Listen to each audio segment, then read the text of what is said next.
제5장 새로운 인생의 시험대. 세일여행사 사장 이정옥. 1980년 통일교는 이미 70여 개국의 해외 선교부를 거느리고 있었기 때문에 세계 일주를 하는 동안 각 지역의 선교부를 잇는 국제여행사가 있었으면 하는 생각을 했었다.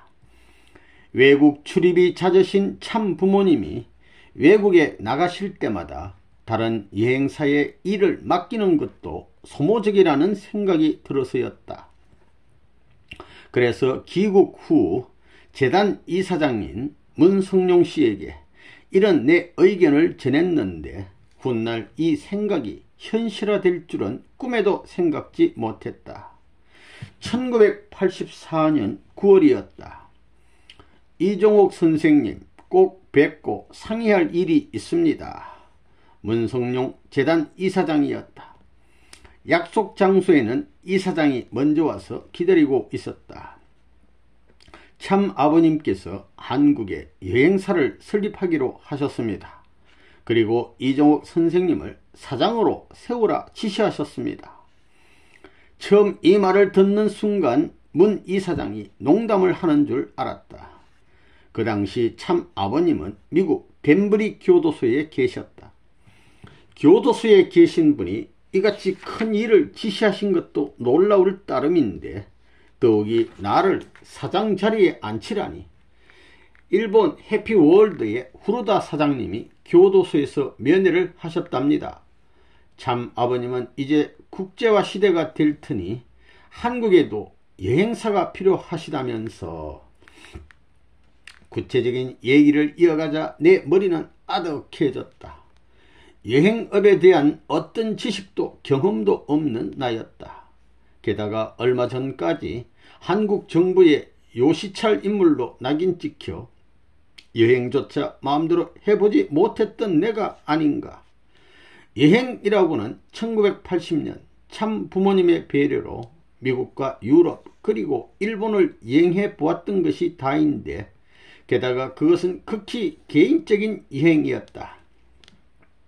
하지만 덴버리 교도소에서 심사숙고 끝에 내리셨을 참 아버님의 지시를 거절할 수도 없는 일이었다. 참 아버님이 그렇게 지시하셨을 때는 무엇인가 깊은 뜻이 있었을 거란 생각이 들었다. 부족하지만 일단은 회사 설립을 추진하겠다고 말하고 문 이사장에게 이 사실을 외부에 공개하지 말자는 단서를 달았다. 그런데 내 말이 끝나자 문 이사장이 얼굴에 환한 미소를 지으며 내 얘기를 받았다. 이정옥 선생님을 사장으로 지명하신 이유를 이제야 알겠습니다. 참 아버님께서도 우선 철저히 이 사실을 비밀에 붙이고 조용히 추진하라고 당부하셨답니다. 내 예상은 거의 정확히 맞아떨어졌다. 참 아버님을 덴버리 교도소에 구속했던 미국 정부의 명분은 세금 포탈이었다.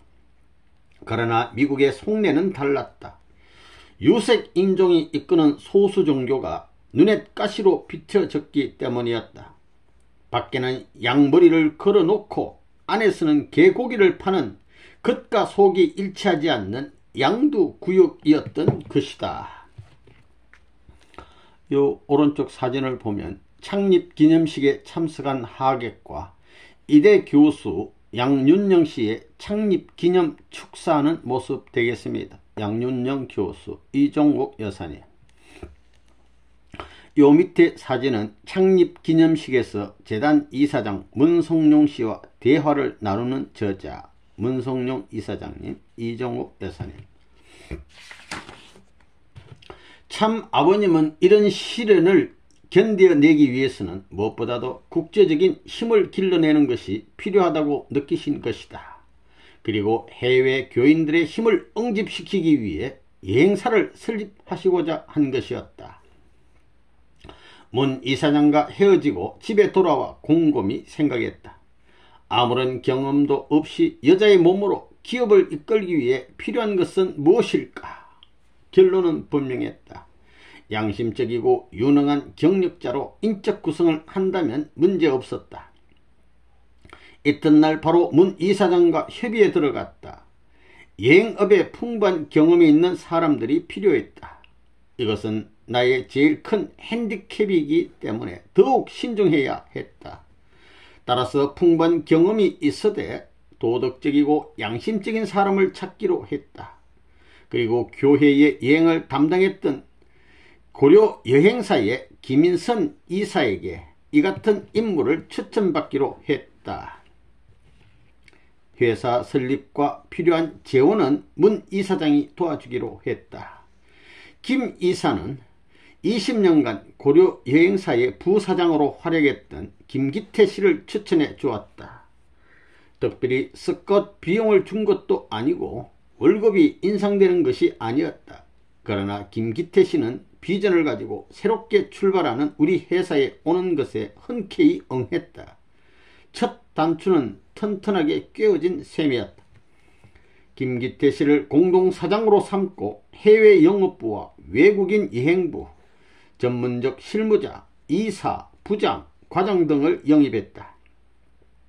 안살림을 맡을 격리부는 통일교 식구로 배치했다. 밑그림이 완성된 것이었다. 1984년 8월 덴버리 교도소를 출감하신 참 아버님은 적극적으로 우리 여행사를 지원해 주셨다. 그리고 세계 제1이라는 의미의 세일 여행사라는 단일 로고로 전 세계 여행업 체인을 만들 구상도 하셨다. 드디어 1985년 1월 8일 신규 정식 인가를 받아 나와 김기태 씨가 공동사장으로 임명되고 임직원 27명으로 업무가 시작되었다. 이제 창립이 된 겁니다. 참 아버님의 지원에 힘입어 많은 일본 식구들이 우리 여행사를 통해 출입하게 되었는데 일본 식구뿐만 아니라 앞으로 전세계 식구들이 통일교의 성지인 한국을 방문할 것이 틀림없었다. 세일 여행사의 미래는 전도양양했다. 일본에서는 3년 전부터 여행사를 운영하고 있었기 때문에 세일 여행사는 출발과 동시에 동경, 나고야, 오사카, 후쿠오카 4개의 일본 주요 도시에 지사를 설치할 수 있었다. 처음 몇 달간 실무 경험이 없는 나로서는 지시를 할 수가 없었다. 그저 배우는 자세로 김 사장의 지시를 이해하고 그 지시를 실무에 연결시킬 수 있도록 보좌하는 일이었다. 김 사장은 10시에 출근해도 좋다고 했지만 나태한 사장의 모습을 보여주기 싫어 직원보다 일찍 출근하며 직원들보다 일찍 출근하고 업무를 파악해 갔다. 그리고 직원들이 소신껏 일할 수 있는 좋은 업무 환경을 마련해 주려고 노력했다. 그 당시에는 내국인의 외화 외출 때문에 외국 여행을 통제하고 있어 아웃바운드, 우리 한국 사람이 외해로 여행 가는 거 통제하고 있어서 여행사 업무는 주로 외국인 유치 작업이었다. 그런데 1985년 4월 갑자기 일본 여행자들이 늘어나기 시작했다. 100명을 넘어서더니 계속 증가했다. 하루하루 늘어서는 실적에 사원 모두가 희망에 부풀었는데 인바운드 책임자, 그러니까 외국에서 한국으로 들어오는 여행객 수, 인바운드 책임자 김참삼 이사는 방문자가 600명 이상이면 흑자로 돌아설 것이라고 장담했다. 회사가 출발할 때 흑자 전환 시기가 3년 이상 걸릴 것이라 예상했는데 대단한 사업 성과였다. 그해 8월 세일 여행사는 1200명의 외국인을 유치하게 됐다. 모든 것이 순탄했고 빠르게 진행되었다. 여행업에 대한 참 아버님의 직관과 예지력에 놀라울 뿐이었다. 더욱이나 나에게 이런 막중한 책임을 맡기신 것에 고맙고 감사할 뿐이었다. 보답할 길은 하루빨리 내실 있는 여행사를 만들어 드리는 것이라고 항상 마음에 새기고 있었다. 위기의 세일 여행사. 이미 일본에서는 3년 전부터 세일 관광이 운영되고 있었다. 참 아버님의 지시였다. 한국의 세일 여행사는 이 기반을 토대로 일본의 주요 도시인 동경과 나고야, 오사카, 후쿠오카 등지에 지사를 설치할 수 있었다. 국제적인 네트워크를 갖게 된 것이다. 게다가 외국인 관광객 유치 실적은 비약적으로 늘어났다. 나를 비롯해 임직원 모두 큰 실적을 기대하고 있었다. 그런데 예상은 서서히 빗나갔다. 외국인 600명 이상을 유치하면 흑자로 돌아설 것이라고 믿었는데 1200명의 외국인을 유치하게 됐는데도 여전히 적자였다. 분명 정상적인 운영이 아니었다. 하지만 어떤 문제 때문인지 전혀 감을 잡을 수가 없었다. 이상합니다. 600명의 외국인 유치가 손익분기점이라고 했는데 그 2배를 달성하고도 여전히 적자라니요. 김 사장과 상의했다. 그러나 조만간 적자를 면하리란 말로 얼머부리기만 했다. 좀 이상한 사람이 있어. 그때서야 이상한 예감이 들었다. 여행업에 대해 잘 알지 못하지만 그대로 넘어갈 일은 아니었다. 곧바로 김 사장에게 그간 사업 내용의 실태를 요구했다. 그러나 고작 형식적인 서류 몇 가지를 제시할 뿐 구체적인 내역에 대해서는 언급도 없었다.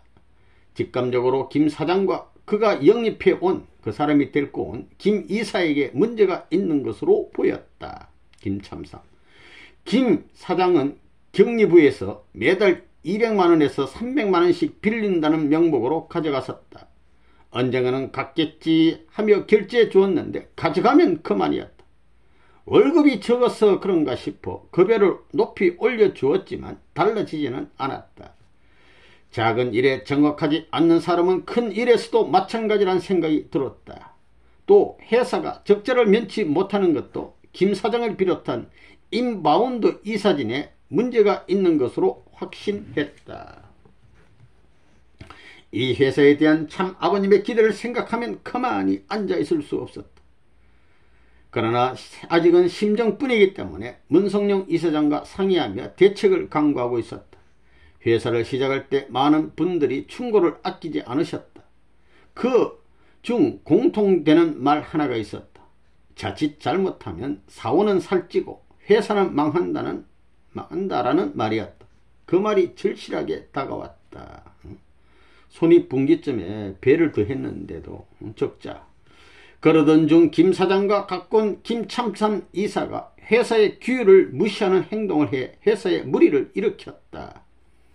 독단적으로 여직원을 채용하는가 하면 채용한 직원의 급료도 회사 규정과는 상관없이 높게 책정해 버린 것이었다. 일개 여직원이 계장의 월급보다 많은 액수를 받게 된 것이다. 그 여직원의 급여는 지불할 수 없다고 단호하게 내 의사를 밝혔다. 그러나 김 이사는 여직원과 약속을 어기면 자신의 위신이 떨어진다면서 사표를 내는 것이 아닌가. 오히려 잘된 일이라고 생각한 나는 사표를 내 손에 들고 수리하려고 마음먹었다. 얼마 후 김 이사와 친분이 있는 김기태 사장이나 김참선 이사나 두 사람 다 문제가 있는 사람. 김기태 사장이 사표를 반려해 달라고 사정해 왔지만 사장으로서 2가지의 이유를 들어 단호하게 사표를 수리했다. 첫째, 2명의 사장이 있는데도 상의 없이 직원을 채용하고 급료를 결정한 것은 회사의 체계와 조직을 무시한 행위이며, 둘째, 회사 전체의 위신보다 자신의 위신을 중시하는 자는 공보다 사를 중시하는 사람이므로 세일 이행사는 받아들일 수 없다고 주장했다. 이 말을 듣자 김 이사는 더 이상 입을 열지 못했다. 사실 김 이사는 정말 퇴사하고 싶어서가 아니라 일종의 시위였다. 그래서 김 이사와 친분 있는 김 사장이 사표의 반려를 부탁해 온 것이다. 이들은 평소에 거지없이 잘해주던 내가 이렇듯 강경하게 나올 줄은 생각지도 못했던 것이다. 하지만 회사의 기강을 바로 세우고 부정의 전례를 남기지 않기 위해서는 다른 방도가 없었다. 공동사장인 김 사장도 문제가 없는 것은 아니었다. 김 사장은 한 달에 200~300만원씩 격리부에서 구워가고도 한 번도 상환한 적이 없었다. 나는 그의 행동을 지켜보기로 하고 대출을 결제해주는 한편 생활비가 모자라서 그런가 하는 생각에 급여를 더 높이 책정해 주기까지 했다. 그러나 여전히 대출을 받아갔다. 사실 사장 위치에 있다 보면 알게 모르게 지출이 많아지는 것은 사실이었다. 사장이란 지위를 생각하니 경조사비도 더 많이 내야 했고 그 외에 다른 지출 항목도 늘었다. 그래서 때로 빚을 지게 되는 달도 있었지만 월급 이외에 단 한 푼도 더 받지 않았다. 경리이사는 판공비라도 가져다 쓰세요 하고 권했지만 한 번도 이 철칙을 어긴 적이 없었다. 판공비도 안 써. 응? 우리 이종옥 사장님은 받은 월급만 가지고 살았었어요. 이 모습을 김 사장이 하루는 이종옥 사장이 돈을 전혀 안 쓰니 나도 돈 쓰기가 미안하다라는 말을 했다고 한다. 그 후 3년 뒤 김 사장도 사표를 내고 해외여행만을 취급하는 여행사를 신설해 나갔다.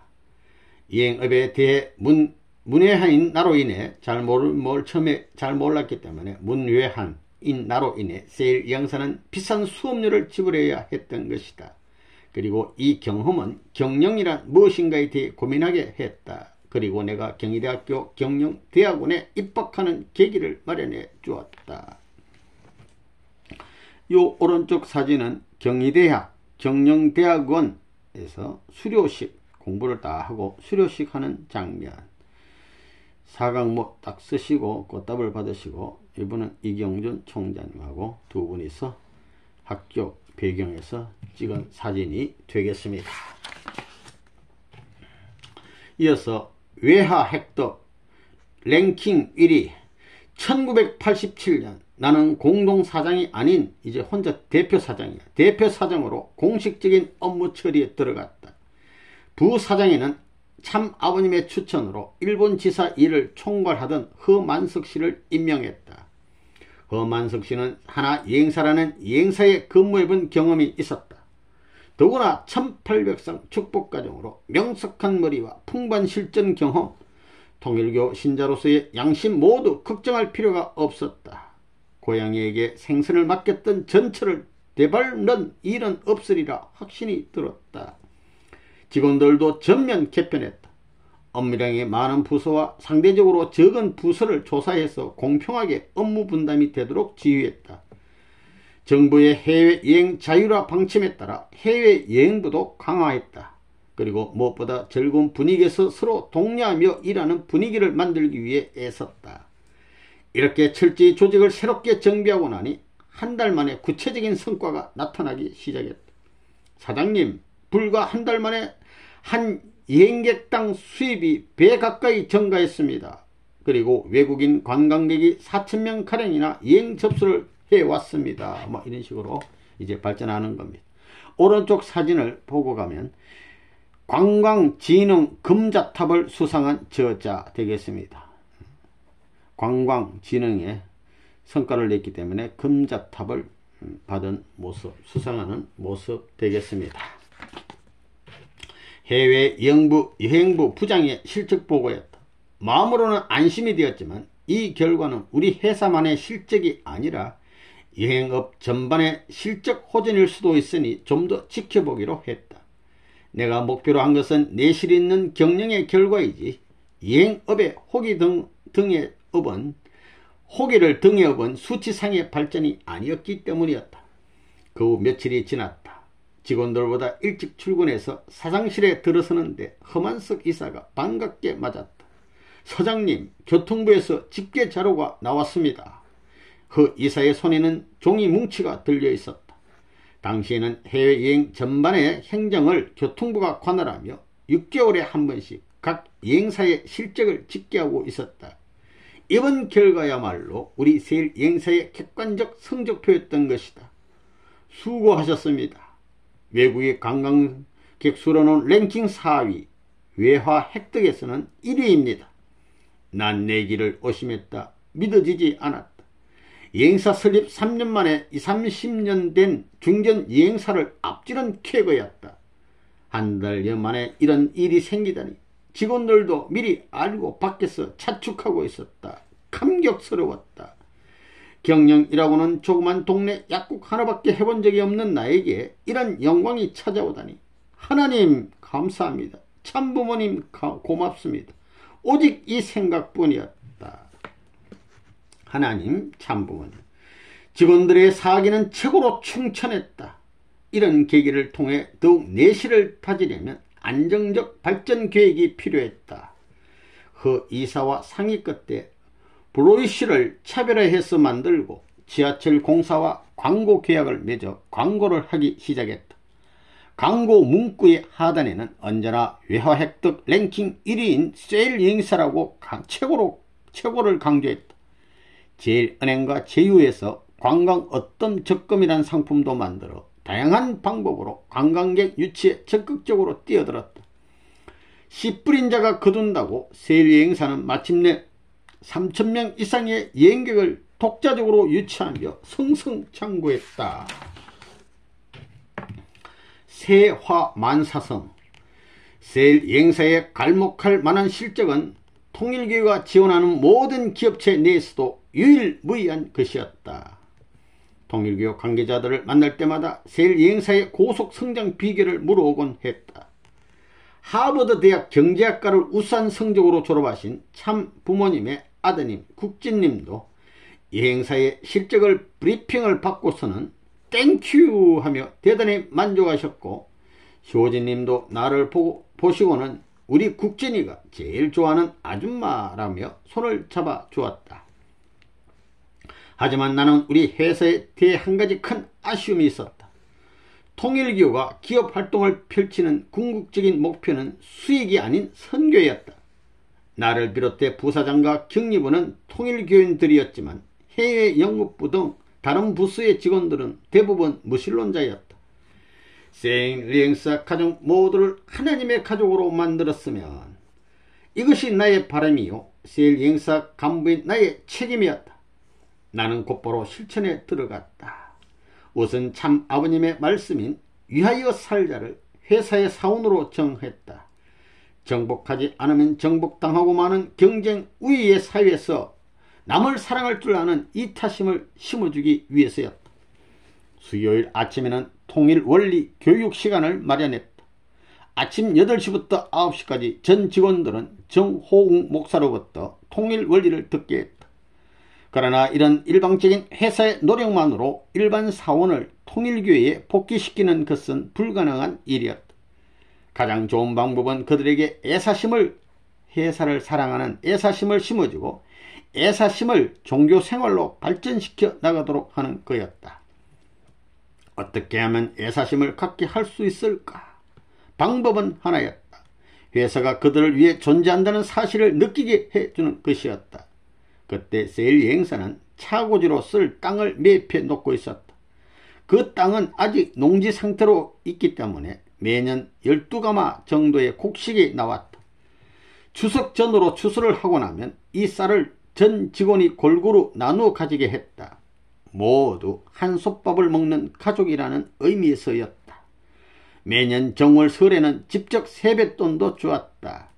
1만 원이라는 많지 않은 액수였지만 명절을 함께 한다는 공동체 의식을 강조하기 위해서였다. 직접 한 사람 한 사람 10,000원씩 주고 참 아버님의 성탄일에는 떡을 해서 나누어주며 참 부모님을 경배하도록 유도했다.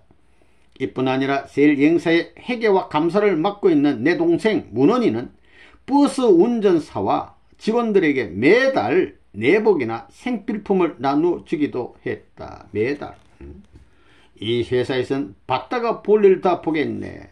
고마움에 대한 농담조의 말들이 이어지며 직원들은 점점 회사를 신뢰하고 있었다. 신뢰하며 사랑하며. 그러던 중 세일 여행사는 때 아닌 위기에 부딪히게 된다. 1991년 2월 KBS 유년의 떨이라는 드라마 촬영에 협조했던 세일 여행사의 버스에 사고가 난 것이었다. 꾸불꾸불한 강원도길을 달리던 버스가 언덕 아래로 굴러 6명이 사망하고 버스가 대파되는 대형 사고였다. 서민들의 시름을 달래던 드라마 제작 과정에서 일어난 사고라 언론은 이를 대서특필했다. 하룻밤 버스를 사용하기로 한 당초의 계약을 위반하고 사전 통보 없이 하루를 더 묵고 돌아오게 한 방송사 측의 무리한 일정 강행도 한 원인이었지만 언론은 여행사의 일방적인 실수로 몰아갔다. 회사는 일순간 초상집으로 변했다. 회사의 신뢰도 실추됐지만 회사 경영도 직접적인 타격을 입게 됐다. 사고 손해액만 어림잡아 3억 원에 가까웠다. 회사 설립 후 최대 위기였다. 하루 종일 사장실에 앉아 고민하고 있는데 누가 내 방문을 노크했다. 이사회 회의를 마친 간부들이었다. 사장님, 직원들이 자진해서 이번 보너스를 안 받기로 했답니다. 새까맣게 타 들어가던 내 가슴에 이 한마디는 시원한 단비가 되어 내렸다. 그리고 갑자기 눈물이 쏟아졌다. 고마움과 사랑의 감정이 뒤섞인 주체할 수 없는 눈물이었다. 세일 이행사는 1년에 4차례에 걸쳐 모두 400%의 상여금을 지급하고 있었는데 바로 며칠 후가 상여금을 지급하는 날이었다. 위하여 살라는 회사의 사원이 그리고 작지만 정성 어렸던 회사의 선물이 큰일 앞에서 그들을 움직이게 했던 것이다. 그러나 회사는 어려울 때일수록 언제나 든든한 모습을 보여야 했다. 겨우 눈물을 진정시킨 나는 비장한 각오로 말했다. 이번 사고로 입은 타격은 크지만 우리 세일 이행사는 이런 일로 쓰러질 회사가 아닙니다. 나는 여러분의 애사심을 보고 새로운 큰 용기를 얻었습니다. 여자지만 대담하게 이 위기를 반드시 극복해낼 것입니다. 그리고 이번 달에도 상여금은 정확히 지급하겠습니다. 앞으로 더욱 노력해 주십시오. 이 사건 이후 세일 이행사는 직원 전체가 하나의 가족 같은 분위기로 바뀌었다. 나 또한 직원들을 한층 더 배려하는 사리 깊은 사장으로 다시 태어난 것 같았다. 이때 생겨난 애사심으로 통일교로 귀한 직원들도 많았다. 이 분위기에서 감동을 받아가지고 통일교로 막 입교한 사람도 생기고, 물론 어려웠던 그때의 위기도 직원들 덕분에 훌륭하게 극복해낼 수 있었다. 그 후 1992년 3만쌍과 1995년 36만쌍 축복 행사 때 우리 세일 이행사는 숙박에서부터 모든 교통편을 도맡아 행사를 차질 없이 수행하는 한편 그 밖에 다른 행사에도 크게 기여했다. 참 아버님께서는 헬리콥터를 사서 경영하라고 지시하셨는데 그때 나는 그간 차곡차곡 모아놓았던 비자금 32억 원을 내놓았다. 직원들은 모두 그 액수에 놀라며 한마디씩 건넸다. 다른 회사들은 사장이 모두 비자금을 가져가는데 한 푼도 쓰지 않고 모아다가 내놓으신 분은 이종옥 사장님이 처음일 거예요. 비자금을 모아서 한 푼도 안 쓰고 있다가 내놓은 그 비자금은 이후 세일 이행사 사옥을 구입하는 데 쓰여져서 더욱 좋았다. 이 모든 것은 참 아버님께서 이름 지어주신 세화만사성을 실천하기 위해 노력한 덕분이었는데 이를 아셨는지 참 아버님은 1988년 세일 이행사에 효를 내려주셨다. 지금도 세일 이행사에 걸려있는 세화만사성이다. 세화만사성. 그 다음 중국 여행. 세일 이행사 사장으로 재직하던 1989년 6월 4일 중국 천안문 사건이 일어났다. 계엄군이 천안문 광장에서 시위를 벌이던 학생, 노동자, 시민들을 향해 실탄을 발사해서 많은 사상자를 냈던 이 사건으로 중국은 정치, 경제뿐만 아니라 관광업에도 공경에 빠졌다. 막대한 관광 수입에 의존하던 중국 정부는 긴급하게 사태 수습에 나섰다. 중국 관광업계는 여행객의 안전을 보장한다는 공문을 매일같이 여행사로 보내왔다. 그러나 안전이 위협받는 곳에 그 누가 여행을 가겠는가? 각 여행사들은 귀조차 기울이지 않았다. 하지만 나는 생각이 달랐다. 당시 중국은 관광 수입에 많은 의지를 하고 있었기 때문에 어떻게든 안전에 만전을 기해줄 것 같았다. 더욱이나 중국은 지리적으로나 문화적으로 우리와 가깝기 때문에 언젠가는 한국인이 선호하는 관광지가 될 것임에 틀림없었다.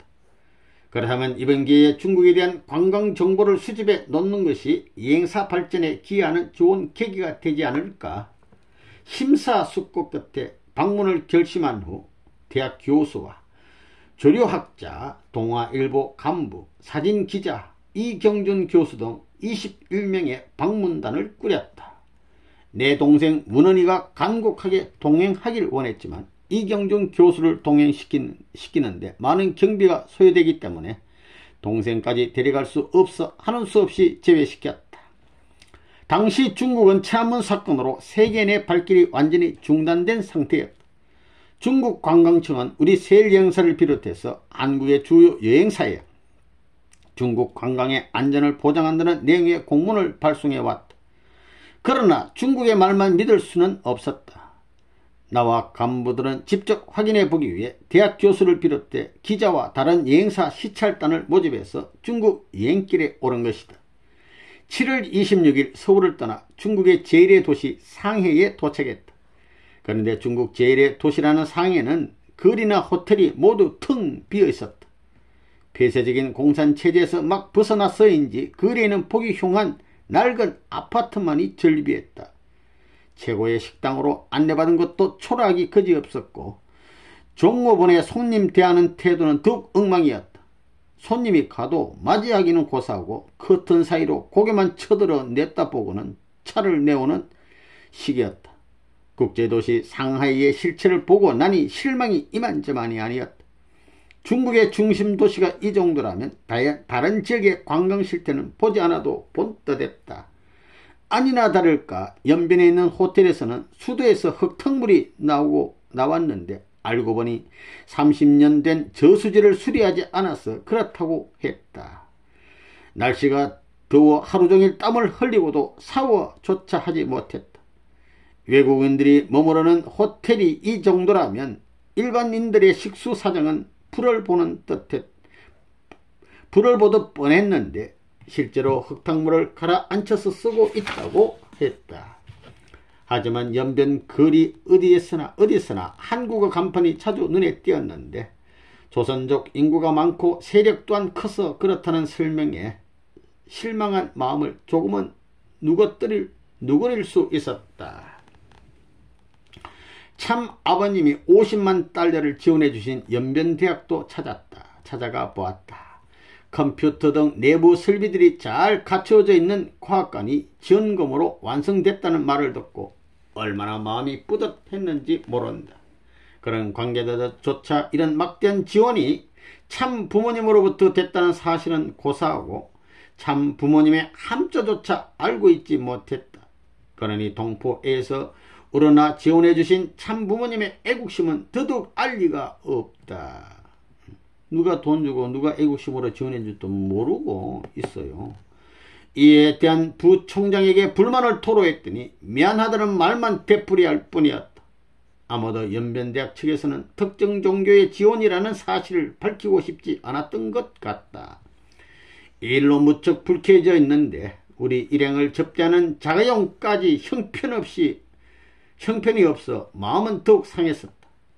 그러나 폐차장에나 가야 할 몰골의 그 자동차가 중국에서는 고급 승용차에 속한다는 사실을 전해 듣고 공산주의 사회의 궁핍함을 여실히 확인할 수 있었다. 하루는 조선족의 부촌 마을이라는 알라디 마을을 방문했는데 촌장의 집에서 불고기와 인절미 등이 가득 차려진 한식상이 내려왔다. 그중 불고기가 가장 먹음직스러워 보였는데 알고 보니 그날 아침까지 집에서 기르던 개였다. 조선족들은 귀한 손님을 맞이할 때만 개를 잡아 대접하는 풍습이 있다지만 나는 불고기에 손도 대지 못했다. 개고기 안 먹었어. 식사를 하며 촌장과 중국의 현실에 대해 얘기를 나누었는데 과거에는 중국 정부가 수확한 곡물을 모조리 몰수했지만 지금은 수확량에 비례해 일정량만 거두간다며 현재 생활에 매우 만족하고 있었다.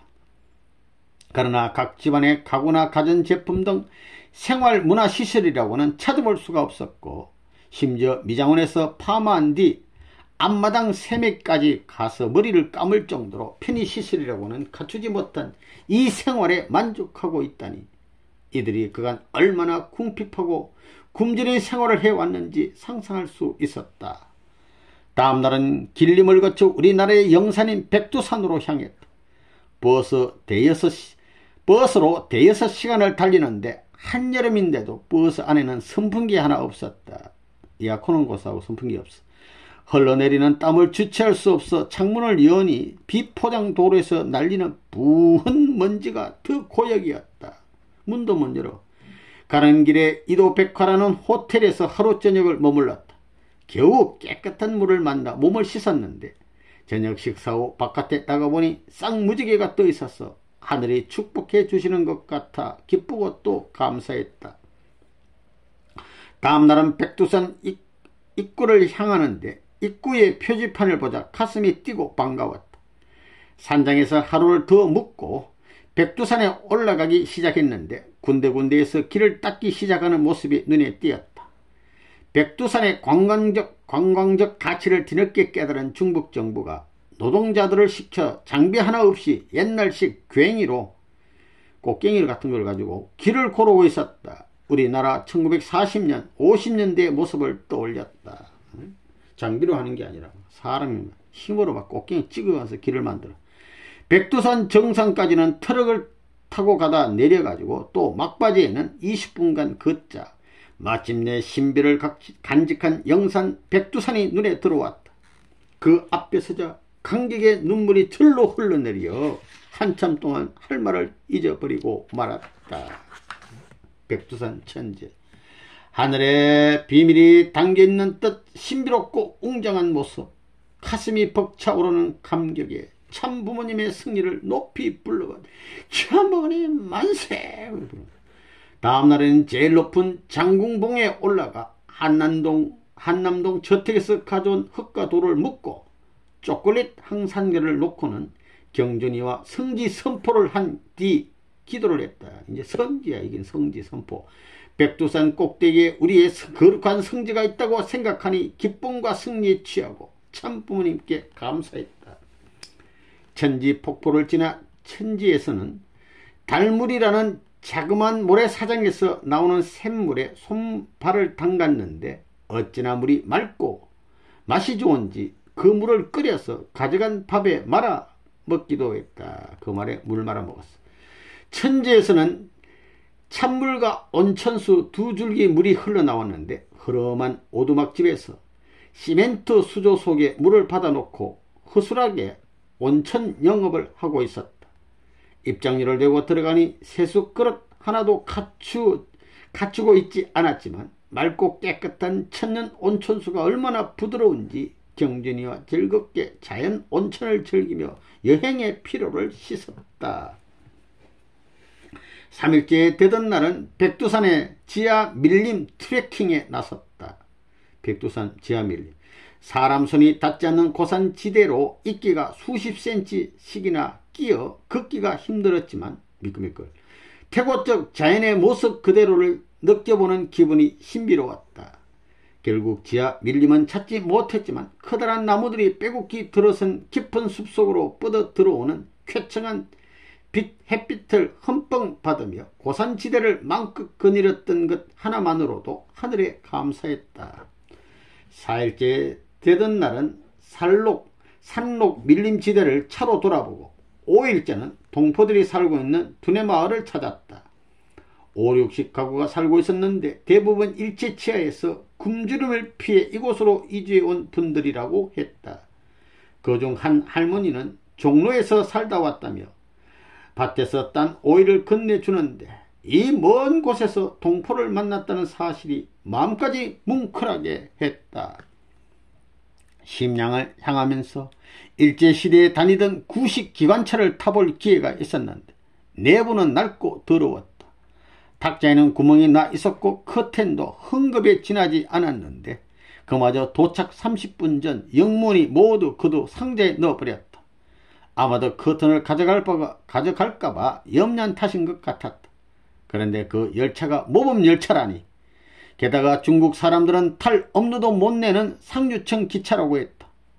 도중 침대차로 갈아탔지만 역시 고약한 냄새가 나고 위생 상태가 좋지 않아 겨우 눈을 붙이고 심양에 도착했다. 청나라의 태조 누르하치가 도읍으로 정했던 심양은 옛 고구려의 땅이기도 한 곳이다. 중국 동북지방 최대 도시로 지방의 정치, 경제, 문화, 교통의 중심지다. 심양에서는 심양 고궁 등 누르하치의 유적을 살펴 돌아본 뒤 다시 북경으로 가서 청도를 거쳐 여행을 마쳤다. 중국 관광을 하는 동안 북경의 인류 호텔을 제외하고는 호텔 식기와 식당의 접시들이 전부 금이 가고 이가 빠져 있었으며 서비스가 엉망인 것이 특징이었다. 물론 공산주의 체제 하에서 공동노동, 공동생산이라는 생산체제가 중국인들로 하여금 자발성과 의욕을 빼앗아간 것이 원인이겠지만 관광객에게는 언제나 눈살을 찌푸리게 했다. 이 밖에도 연발, 정하신 시간에 출발하지 않으면 늦게 출발하고 또 늦게 도착하고 불결하고 더럽고 등으로 중국 여행은 고생하는 즐거움이라는 말이 딱 들어맞기도 했다. 그런데 3년 후에 다시 상하이를 찾으니 3년 후에 다시 가봤어. 거리의 면모가 아주 달라져 놀랐다. 불과 10수년 만에 중국 경제가 우리를 위협하는 거대한 힘으로 성장했다니 13억 인구를 거느리는 대륙의 힘에 놀라운 뿌리다. 상해를 거쳐 연명과 백두산, 북경, 청도를 거쳐 무사히 여행을 마치고 돌아왔다. 또 다시 한번 돌아본 것 같습니다. 중국 여행길에 문제가 없음을 확인한 우리는 이후 중국 관광객 유치에 총력을 모은 끝에 마침내 1988년 11월에는 교통부 지정 중국 여행사로 꼽히기도 했다. 이제 3년 후에 다시 또 코스를 딱 가보니까 이제는 잘 돼 있어. 그래서 이제 열심히 활동한 겁니다. 그 뒤 세일 여행사는 실적 호전과 내실 경영에 힘입어 1991년부터 3년간 2천만 달러 외화 획득을 이루어내서 한국 관광 외화 획득 금자탑 대통령상을 연속 수상했다.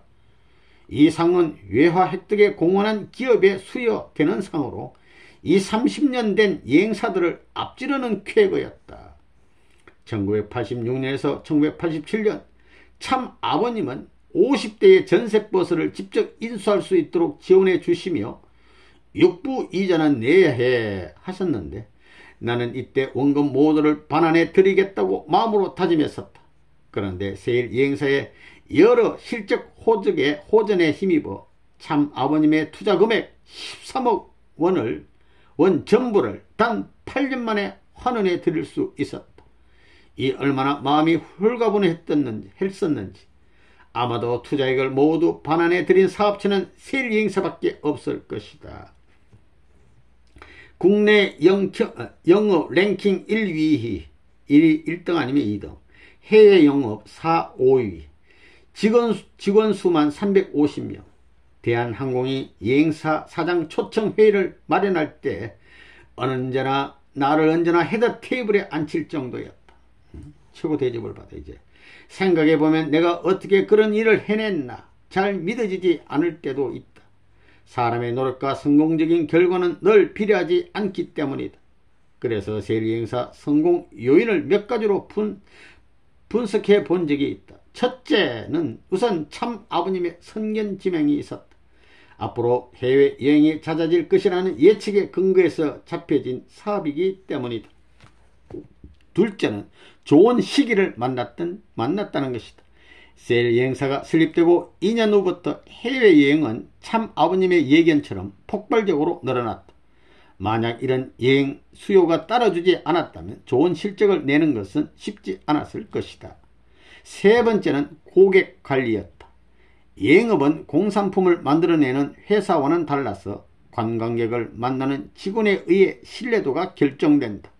세일 여행사는 종교적 양심에 근거한 회사이기에 직원들 저마다 양심이 반듯하게 잡혀진 사람들이었다. 이 때문에 한번 찾은 고객을 단골로 묶어둘 수 있었다. 네 번째는 양심적 경영이었다. 세일 여행사는 기업의 이익은 반드시 국민을 위한 세금으로 환원돼야 한다는 사실을 원칙으로 세워놓았다. 그래서 그 누구보다도 바르게 세금을 냈다. 세금 이외의 모든 것도 투명하게 운영되었다. 투명하게. 나 자신도 월급 위에 돈은 가져가 본 일이 없다. 이것은 직원들 모두가 회사를 믿고 따르도록 만드는 힘이었으며 사장님이 솔선수범이니까 직원들 다 따라와. 애사심으로 그리고 기업 능률로 이어졌다. 회사를 성공적으로 이끄는 일은 무엇보다도 힘든 일이다. 하지만 회사에 대한 믿음과 자긍심을 가진 사원들만 있다면 이 세상 그 어떤 사업 목표도 달성해낼 수 있다. 이것이 세일 여행사에서 배운 나의 경영 철학이다. 그 다음 세계평화 여성연합 부회장과 일본 국제 리더. 통일교는 여성들의 손에 의해 이어졌다 해도 과장된 말이 아니다. 통일교를 대표하는 단체장들은 남성들이었지만 신도의 성별 구성을 살펴보면 단연 여성수가 많았다. 그리고 여성들은 언제나 통일교의 대소사가 있을 때마다 앞장서 일을 추진해왔다. 나도 한 여자로서 살아오며 여성은 왜 항상 그늘에 가려지는지, 또 이 사회는 왜 여성의 능력을 평가절하하는지에 의문을 품을 때가 있었다. 세일 여행사 사장 재임 초기에는 실제로 그런 일들 때문에 마음이 상했던 적도 있었다. 그러나 통일교 사회에서는 여성의 남다른 역할과 지위를 강조한다. 하나님의 참사랑을 바탕으로 한 충만한 가정만이 인류의 소망을 이룰 수 있는 유일한 힘이요 빛이라고 강조하기 때문이다. 통일교에서 여성들의 활동이 도드라진 것은 바로 이 때문이다. 세일 여행사가 여행업계에 안정적으로 뿌리를 내려가던 1990년, 나는 여성활동단체인 부인연합회의 2차 회장 임무를 맡게 된다. 임기는 2년이었다. 부인연합회는 참사랑을 중심으로 건전한 가정과 사회 평화세계를 실현하기 위해 여성의 힘을 결집시키는 단체로 60세 이상의 시무회와 40세에서 60세까지 중년 여성이 참여하는 명원회, 40세 이하의 청년회가 있었다.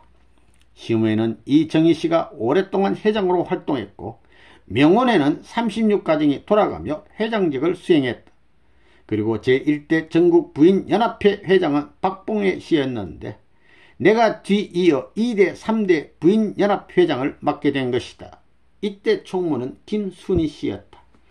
그 후 1991년 10월에는 부인연합회가 세계평화 여성연합에 흡수되어 내가 부회장직을 지냈는데 회장은 최원복 선생이었다.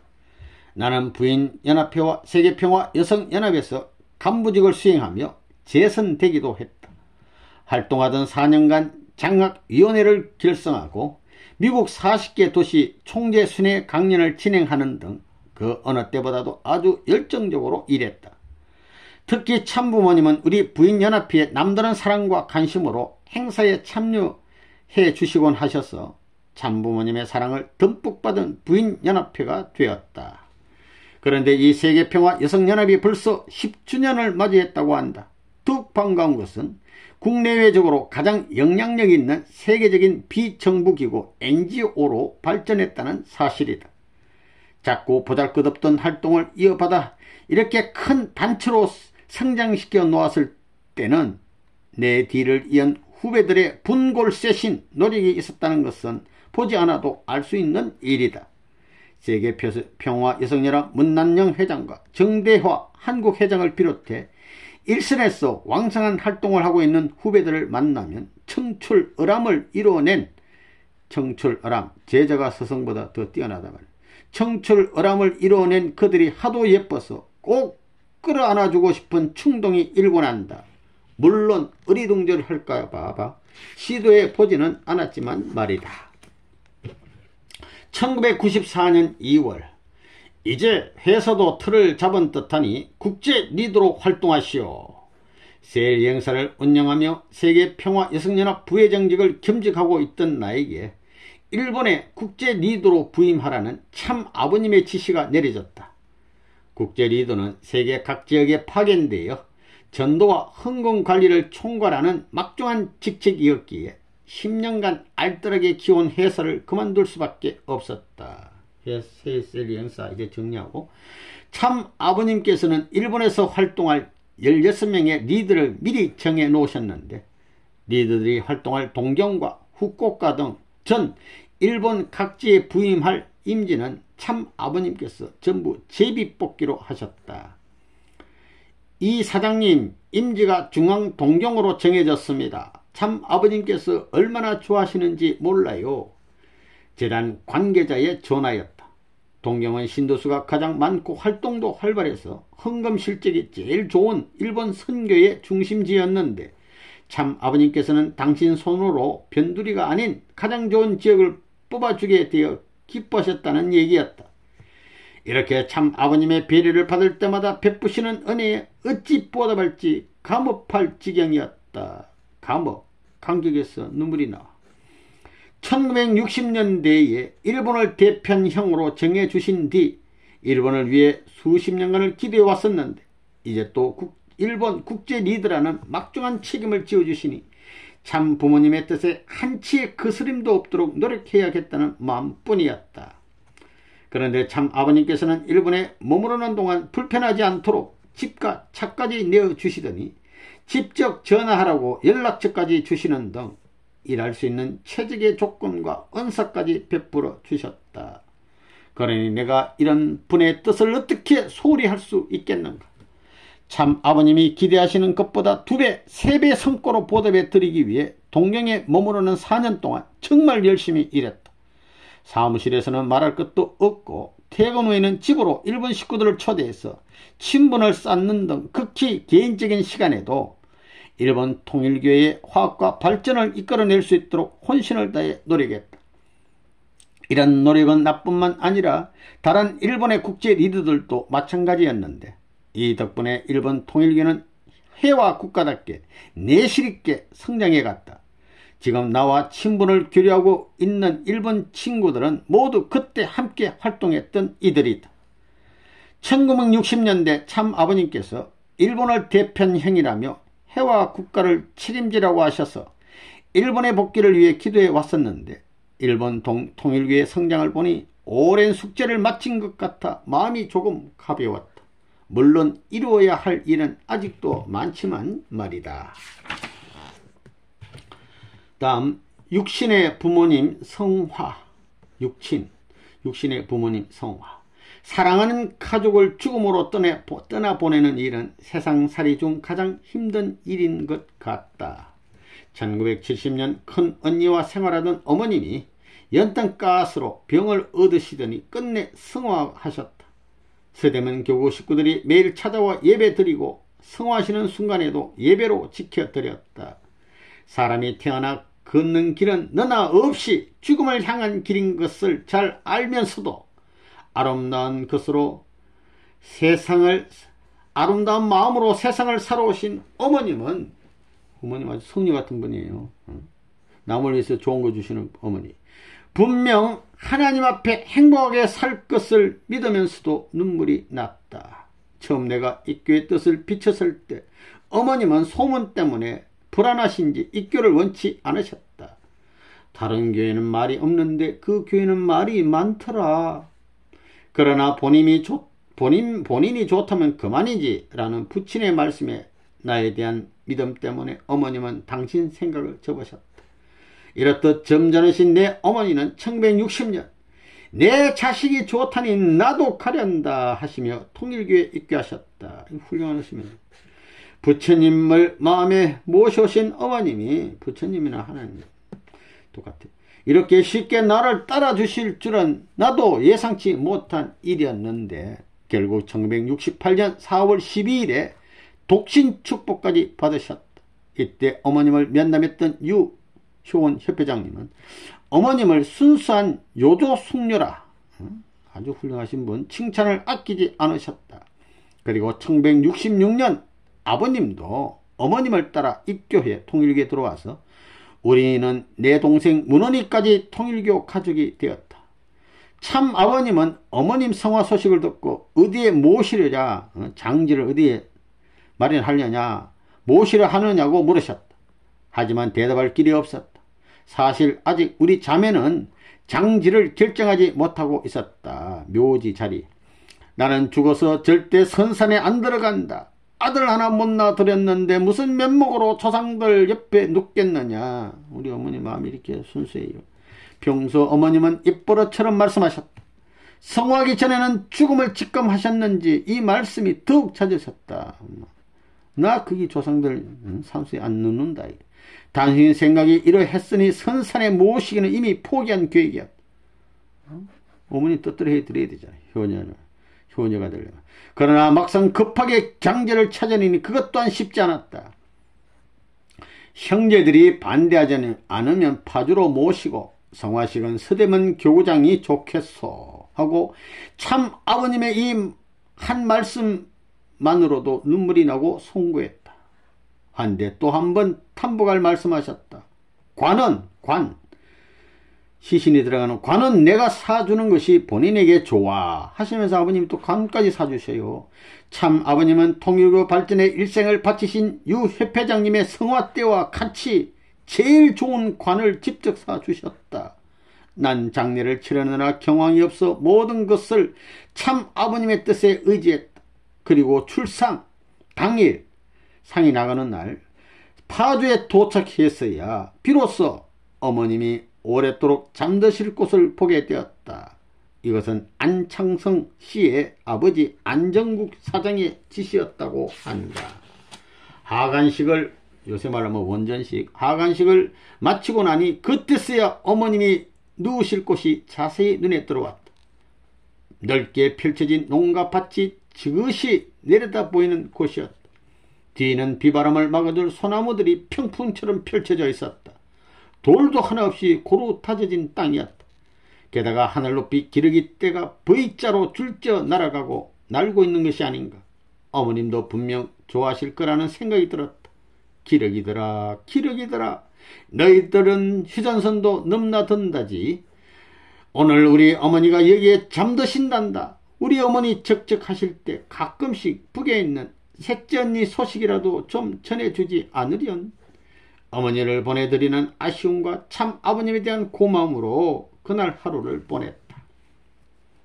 그리고 1980년 4월 5일 어머님보다 일찍 성화하신 후 선산에 모셨던 아버님을 어머님과 합장해 드려서 봉분이 보통 묘보다 좀 커졌다. 아버님 딴 데 묻히신 것을 어머님 옆에다 이제 모셔드리고 참 아버님의 아기님들을 돌보느라 부친의 장례식에도 가지 못해 늘 미안한 마음이었는데 두 분을 나란히 눕게 해드리고 나니 송관 마음이 조금이나마 풀렸다. 안정국 사장과 임길재 교회장이 그때 수고를 많이 해주셨는데 이 기회를 빌려 감사한 마음 전하고 싶다. 그날 그 후 어느 날 성묘를 갔는데 아랫동네에 한 할머니가 지나가다 말을 건넸다. 본래 나무꾼들이 지관보다 땅 보는 사람, 묘지 보는 사람, 지관들보다 묘자리를 더 잘 본다오. 그런데 그들이 저 건너편에서 이 묘를 바라보며 하는 말이 이 묘는 누구의 묘인지 참 좋다고 말하더이다. 나는 그러나 이 말을 듣고 좋다는 생각보다는 미안한 마음이 들었다. 어머니의 묘자리 반대편에는 유 회장님의 묘가 있었는데 하늘이 공이 많은 유 회장님의 묘자리가 더 좋아야 한다고 늘 생각했기 때문이다. 그런데 어느 날 명당 자리를 잘 보시는 손수구 회장님과 함께 파주로 동행한 일이 있었다. 손수구 회장님은 참 아버님의 차남 흥진님의 현님과 대모님 묘자리를 정해주실 정도로 묘자리를 잘 보시는 분이다. 터라는 책이 있어요. 나는 이때다 싶어 내 양친과 유 회장님의 묘자리 중 어디가 더 좋으냐고 여쭈었다. 그랬더니 서운할지 모르지만 유 회장님의 쉽게 말하면 묘자리가 더 좋다고 말하는 것이 아닌가. 이 말을 듣는 순간 나는 너무도 다행이라는 생각에 박수를 치며 기뻐했다. 손수 회장님은 그런 나를 보고 의아한 표정을 감추지 못하였다. 내 부모보다 다른 사람 묘가 더 좋다는 말을 듣고 좋아할 자식이 세상 어디에 있겠는가. 손수구 회장님 뿐만 아니라 다른 모든 사람들이 이런 내 심정을 이해하지 못할지도 모른다. 그러나 나 이종옥의 신념 중에는 언제나 살을 버리고 공을 우선해야 한다는 원칙이 있었다. 그 원칙대로라면 내 부모보다 하늘 앞에 큰 일을 하신 유 회장님이 언제나 우선이어야 했다. 그리고 이렇게 공을 먼저 앞세우는 일만이 진정한 참사랑으로 인류가 하나 되는 나를 만든다는 나의 확신은 지금 이 시간까지도 변함이 없다. 유 회장님의 묘자리가 더 좋은 곳이어야 한다는 생각도 동생 문헌이보다 참 아버님께서 모녀지간으로 맺어주신 조카 경준이에게 더욱 사랑을 쏟은 것도 모두 공을 앞세워야 사보다는 공, 앞서야 한다는 뜻의 길에 대한 나의 소신이었다. 영계에 가신 양친과 엄마 아버지, 양친과 동생 문헌이는 이런 나의 신념을 이해하리라 믿는다. 할렐루야.